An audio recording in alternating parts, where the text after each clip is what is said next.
Assalamualaikum warahmatullahi wabarakatuh. Hari ini kita akan membahas tentang penjadwalan CPU dengan subtopik adalah algoritma penjadwalan round robin. Berikut ini adalah konsep dari algoritma penjadwalan round robin atau RR. Terdiri dari 3 bagian.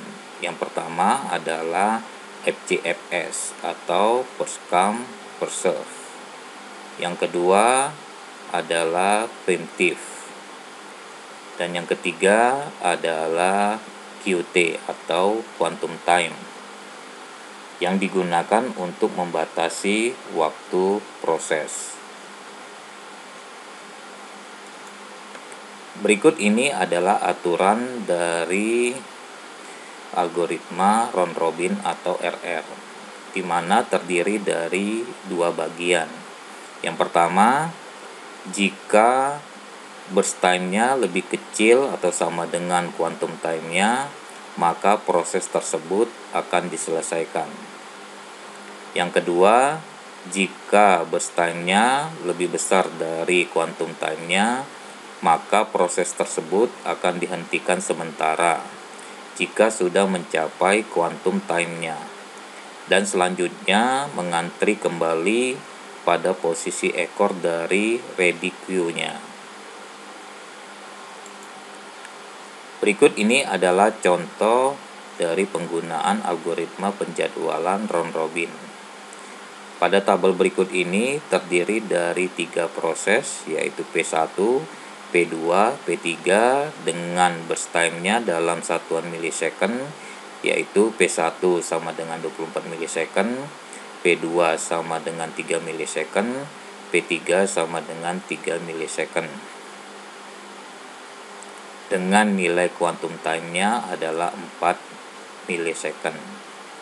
Di sini kita akan menggambarkan Gantt chart-nya serta menghitung AWT-nya atau average waiting time-nya atau waktu tunggu rata-ratanya.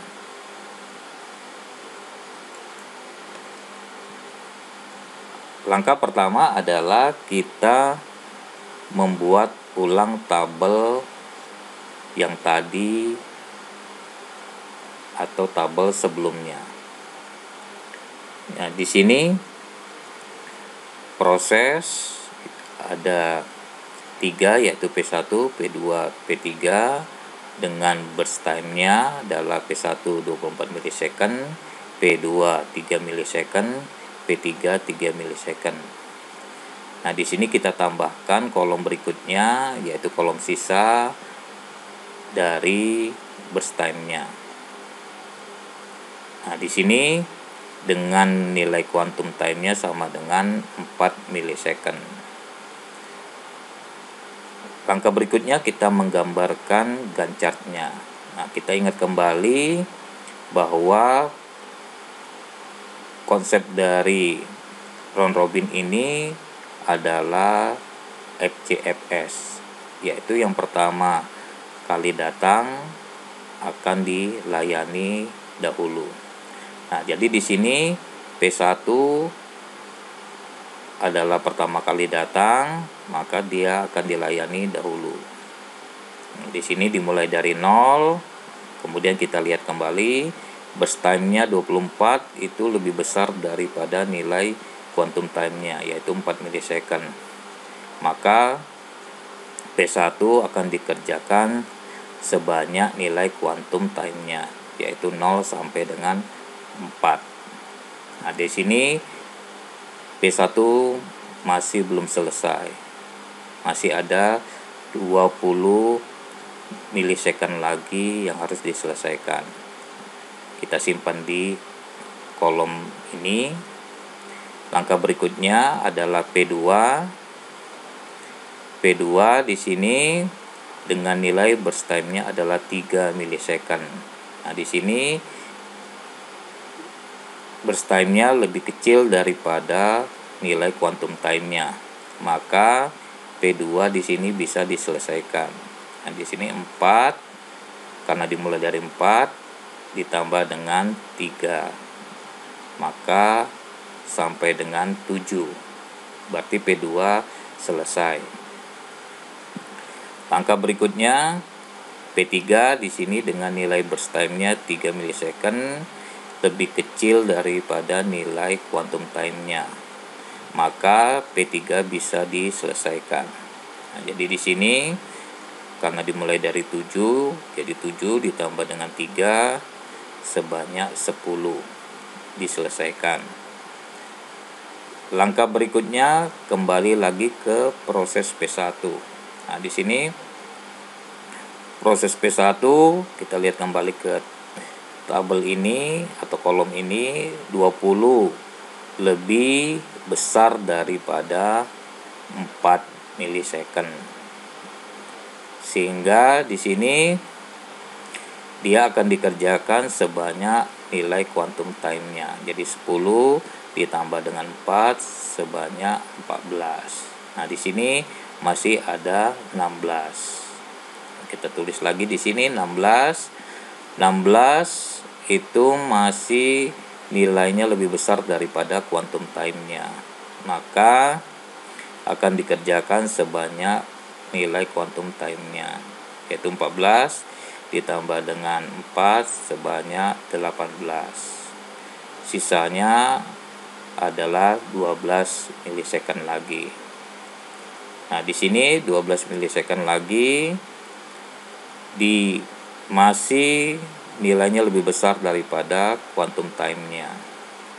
Maka akan dikerjakan sampai nilai quantum time-nya, yaitu 18 ditambah dengan 4 sama dengan 22. Nah, di sini 8 masih lebih besar daripada nilai quantum time-nya. Maka dikerjakan sebanyak nilai quantum time-nya.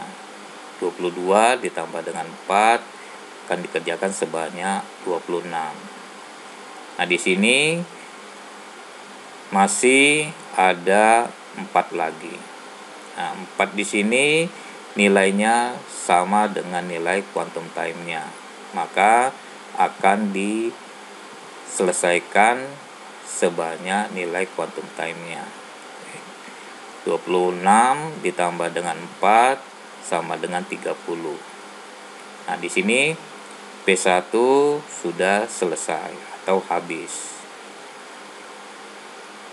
Langkah selanjutnya di sini kita membuat atau menghitung AWT-nya.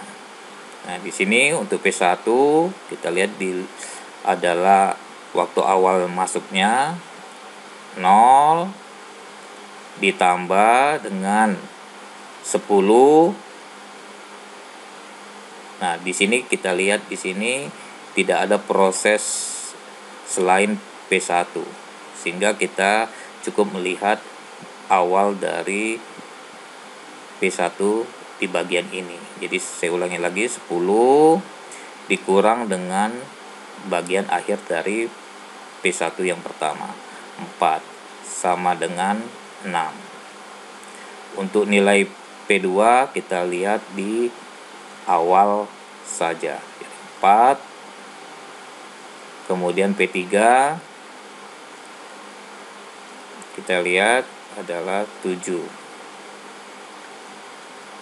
Nah, sehingga nilai AWT-nya atau average waiting time-nya adalah P1 ditambah dengan P2 ditambah dengan P3 dibagi dengan 3 sama dengan 6 ditambah dengan 4 ditambah dengan 7 dibagi dengan 3 sama dengan 17 dibagi 3 sama dengan 5,67 milisecond.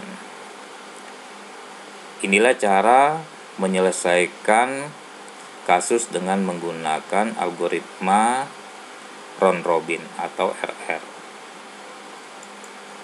Terima kasih, semoga bermanfaat. Wassalamualaikum warahmatullahi wabarakatuh.